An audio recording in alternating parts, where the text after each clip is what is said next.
Assalamualaikum. Boleh tahu siapa nama? Nama saya Isha. Nama Isha. Memang kerja dekat sini ke? Memang orang cantik jaga kedai ni ke? Buat part time kat sini. Oh, buat part time. Macam ni kira ni? Kuih ni. Ni kuih donat kan? Ni bukan donat, ni kuria. Kira, macam mana kira? Macam tu lah. Cakap cantik, marah cantik. Dia satu set 5 pieces RM4, 10 pieces RM8, 15 pieces RM12. Walaupun mahal jual kat sini, disebabkan awak kat sini, saya sanggup beli. Bagi saya yang RM12 ni, 15 pieces boleh? Boleh, sekejap bungkus Sebagai saya cantik, boleh bungkus sendiri tak? Oh macam tu pula. Memang jauh random ke apa ni? Ya random je. Jangan cakap boleh, tangan kira. Okey.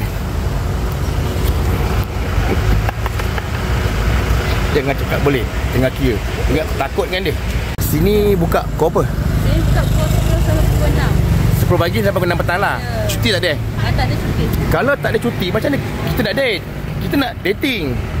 Pasal saya nak ajak awak tengok wayang, nak tengok cerita Titanic, nak tengok cerita Blood Brother best tau, Blood Brother.